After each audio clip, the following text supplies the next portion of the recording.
CM Revanth Reddy Davos పర్యటన success అయిందన్నారు MP Chamala Kiran Kumar Reddy. రాష్ట్రం నుంచి పెట్టుబడులు వెళ్లిపోతున్నాయన్న ప్రతిపక్ష నేతల వ్యాఖ్యలపై ఆయన ఫైర్ అయ్యారు. ముఖ్యంగా కేంద్ర మంత్రి బీజేపీ నేత కిషన్ రెడ్డి చేసిన వ్యాఖ్యలపై తీవ్ర స్థాయిలో ఫైర్ అయిన చామలతో మా ప్రతినిధి హేమ ఫేస్ టు ఫేస్.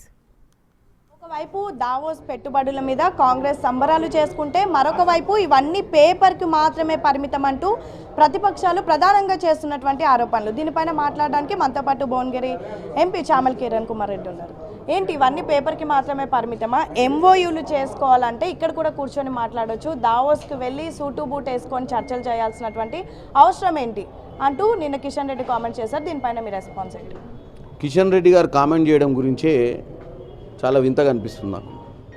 పొద్దున కేటీఆర్ చెప్పింది, సాయంత్రం ఆయన చెప్పిండు. మరి copy to BRS, copy to BJP exchange program నడుస్తున్నట్టుంది. వీళ్ళ డ్రాఫ్ట్ వాళ్ళకు, వాళ్ళ డ్రాఫ్ట్ వీళ్ళకి ఇచ్చుకుంటారు. కానీ ఒక బాధ్యత గల వ్యక్తిగా ఉన్నటువంటి కిషన్ రెడ్డి గారు సెంట్రల్ మినిస్టర్, ఆయన క్యాబినెట్ మినిస్టర్, నరేంద్ర మోడీ గారి క్యాబినెట్లో క్రియాశీలకమైన మంత్రి. అటువంటి వ్యక్తి మహారాష్ట్ర, ఉత్తరప్రదేశ్, కేరళ, కర్ణాటక, గుజరాత్ అన్ని రాష్ట్రాల నుంచి పెట్టుబడుల కోసము ఆ రాష్ట్రం నుంచి సీఎంలు కొంతమంది సీఎంలు పోయినా కొంతమంది రాష్ట్రానికి సంబంధించినటువంటి చీఫ్ సెక్రటరీలు అక్కడికి పోవడం జరిగింది. ఇక్కడ ఒప్పందం జరిగినటువంటి హైదరాబాద్ కంపెనీలతోటి రేవంత్ రెడ్డి గారు హైదరాబాద్లో ఛాయ్ తాగి చర్చ చేసుకోవాల్సింది, సూటు బూట్లు ఆడదాకా ఎందుకు పోయిండు అని చెప్తున్నటువంటి కిషన్ రెడ్డికి ఒకటే చెప్తున్నాం, మరి మీ సూటు బూట్ వేసుకున్నటువంటి ఫడ్నవీస్ గారు ఎందుకు పోయిండు? రిలయన్స్ కంపెనీ ముంబైలోనే ఉంటుంది హెడ్ క్వార్టర్స్. రిలయన్స్ కంపెనీ ముంబైలోనే ఉంటుంది, ఎల్ఎన్టీ ముంబైలోనే ఉంటుంది. 3 లక్షల కోట్ల ఒప్పందం మీరు అదే బాంద్రా బ్రిడ్జ్ మీద కూర్చొని చేసుకోవద్దు, బాగుండు కదా. మరి ఆడపోయేదాకా ఎందుకు చేసుకుంటుర్రు అంటే మాట్లాడే ముందు 2 నిమిషాలు ఆడిగి మాట్లాడాల్సిన అవసరం ఉంది కిషన్ రెడ్డి గారు.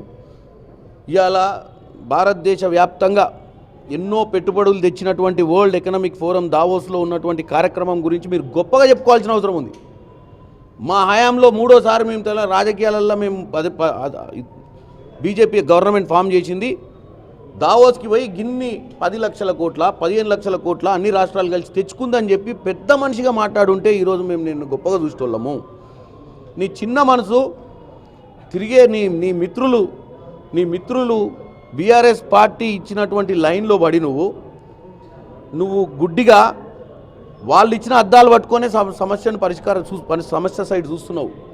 నువ్వు బీజేపీ తరపున చూడమని నేను కోరుకుంటున్నాను. 2 లక్షల ఉద్యోగాలు ఇస్తా అన్నారు, దానికే ఇప్పటి వరకు రెస్పాన్స్ లేదు. 6 గ్యారంటీలు అన్నారు, అది కూడా అమల్లో లేదు. అలాంటిది ఈరోజు 49,000 ఉద్యోగాలు అంటున్నారు. ఎలా నమ్మాలి అని ప్రశ్నిస్తున్నారు.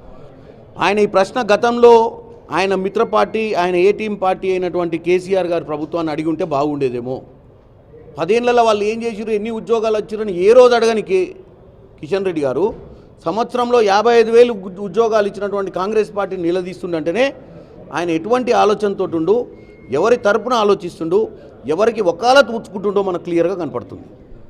ప్రధానంగా రియల్ ఎస్టేట్ బిజినెస్ చేసే వాళ్ళు కానివ్వండి, వ్యాపారవేత్తలు కానివ్వండి, కాంగ్రెస్ ప్రభుత్వం వాళ్ళని పీడిస్తుంది, వాళ్ళు అటు మహారాష్ట్ర, మధ్యప్రదేశ్కి పారిపోతున్నారు, ముందు వాళ్ళని పీడించొద్దు అంటూ కూడా నిన్న కిషన్ కుమార్ రెడ్డి చెప్తున్నారు. నిజంగా రియల్ ఎస్టేట్ పడిపోయిందా మీ ప్రభుత్వం వచ్చిన తర్వాత? కిషన్ రెడ్డి గారిని పెట్రోల్ పైసలు, డీజిల్ పైసలు నేను ఇస్తా, బండి కూడా అరేంజ్ చేస్తా, రింగ్ రోడ్ చుట్టూ తిరిగి రమ్మని చెప్తున్నా. ఎంతెంత పెద్ద కట్టడాలు తెలంగాణలో ఈరోజు వచ్చినాయి. గాడ్రేజ్ లాంటి కంపెనీ, ఏదైతే బ్రిగేడ్ లాంటి కంపెనీలు గతంలో తెలంగాణలో లేవు. ఈరోజు తెలంగాణకు అంత పెద్ద కంపెనీలు వచ్చి ఈరోజు ఇక్కడ కన్స్ట్రక్షన్ 4,500 కోట్లు 2,000 కోట్లతో ఇక్కడ కన్స్ట్రక్షన్ చేస్తున్న విషయాన్ని ఆయన గమనించలేకపోతుండా? గమనించినా ఎవరో రాసి ఇచ్చిన స్క్రిప్ట్ని చదవడానికి ఈ తప్పుతో వలబోతుండా అనేది నాకు అర్థం కావట్లేదు.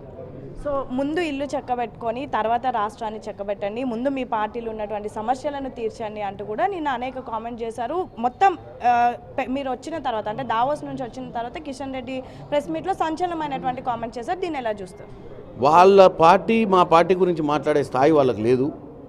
వాళ్ళ పార్టీలో ఆయన అధ్యక్షుడిగా ఉండి ఆయనే పార్టీలో ఏ అధ్యక్ష పదవి ఉండి ఈరోజు వరకు ఆయన పార్టీ వ్యవస్థాగతంగా ఏముందో మాకు తెలుసు. కిషన్ రెడ్డి గారు వాస్తవంగా బీజేపీ పార్టీకి అధ్యక్షుడిగా ఉండి కేసీఆర్ ఫామ్ హౌస్లో పాలేరుగా పనిచేస్తున్నాను నేను చెప్తున్నా. ఇంతకంటే పెద్ద మాట చెప్ప. ఆయన మా పార్టీ గురించి మాట్లాడేది మా పార్టీలో ఉన్నటువంటి వ్యవస్థల గురించి, మా పార్టీలో ఉన్నటువంటి నాయకుల గురించి, మా పార్టీకి ఉన్న చిత్తశుద్ధి గురించి ఆయన మాట్లాడాల్సిన అవసరం లేదు. బండి సంజయ్ పైన ఈటెల రాజేంద్ర పైన ఏం చెప్తారు? ఆ విధంగా చెంప పైన కొట్టడం అదంతా కూడా చాలా వైరల్ అయింది, దానిపైన ఏం చెప్తారు? ఈటెల రాజేందర్ గారికి ఒకటే చెప్తున్నా, ఈటెల రాజేందర్ గారు మీరు ఒక బాధ్యత గల వ్యక్తి, ఒక ఎంపీ. కోర్టులో కేసున్న భూములలో వెళ్ళి చెంప చెల్లుమనిచ్చుడు గొప్ప కాదు. మీరు అక్కడ అధికారులను పిలిపించి, పోలీసులను పిలిపించి, కార్వాయి చేయించి అక్కడ ప్రజలకు న్యాయం చేసి ఉంటే ఒక పెద్ద మంచి తత్వం ఉండేది. చెయ్యేసుకోవడం గొప్ప కాదు. నేను పోయి నా భూమి ఇవ్వడానికి కబ్జా చేసినా చెయ్యలేని పరిస్థితి ఈరోజు. ఏదన్నా కోర్టుల మ్యాటర్ ఉంటే కోర్టులో తీసుకోవాల్సిన పని ఉన్నాయి, కోర్టులు ఉన్నాయి. ఈరోజు మనమే ఒక ఎగ్జాంపుల్ సెట్ చేస్తున్నాం. దాదాగిరి చేయడమే ఎగ్జాంపుల్ అయితే ఈరోజు రోడ్ల మీద ఎవరు కోరు, అందరు దాదాగిరి చేస్తారు. రేపు పొద్దున అందరు కూడా ఈటెల రాజేందర్ ఏంగా నేను చేస్తా తప్ప అని అడుగుతారు. మరి అప్పుడు ఏం సమాధానం చెప్తాడు ఈటెల రాజేందర్? నువ్వు తప్పు చేయొద్దని చెప్పే పొజిషన్ నుంచి తప్పు చేసి నువ్వు ఒక బాధ్యత గల వ్యక్తి, ఒక ఎగ్జాంపుల్గా నువ్వు ఇలా గూండాలను, రౌడీలను ప్రోత్సహించినట్టుగా ఉందంటున్నా. సో చివరిగా ఈనో కంపెనీకి ఎందుకు ఇంతగానో పబ్లిసిటీ చేస్తున్నారు? ఈనో కంపెనీకి పబ్లిసిటీ చేస్తలేము. మా బాధ అంతా గత 10 ఏళ్ళుగా పాలించి అలసిపోయి ఇంటికాడ ఉండి మా సంవత్సర పాలన గురించి ఆలోచిస్తూ నిద్రపట్టక కడుపు మండతోటి రగిలిపోతున్న వాళ్ళ మంచి కోసం మేము ఈనో ఇవ్వడం జరిగింది. ఈనో కంపెనీ కాక ఇంకేది దొరికినా ఇద్దాం. మా అల్టిమేట్ గోల్ వారి కడుపు మంట తగ్గడమే. ఏ కంపెనీకి మేము ప్రమోట్ చేస్తలేదు.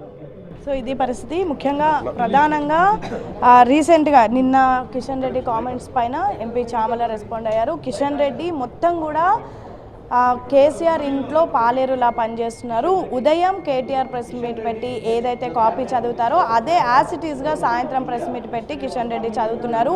ఏ టీం బీఆర్ఎస్ అయితే బి టీం బీజేపీగా ప్రవర్తిస్తూ ఉంది. వాళ్ళిద్దరు ఏ టీం బి టీంగా ముందే అంతా డిస్కస్ చేసి తర్వాత మాట్లాడుతున్నారు. ఈటెల రాజేందర్ లాంటి వాళ్ళు పబ్లిక్కి ఏదో ఒక సందేహం ఇవ్వాలి, కానీ ఇలాంటివి చేస్తే రేపొద్దున ఆయనను చూసి కూడా ఎవరైనా నేర్చుకుంటారు. సో మొత్తానికైతే బీజేపీకి కాంగ్రెస్ పైన మాట్లాడేటటువంటి అర్హత లేదు అని అయితే ఎంపీ చామల కిరణ్ రెడ్డి చెప్తున్నటువంటి పరిస్థితి.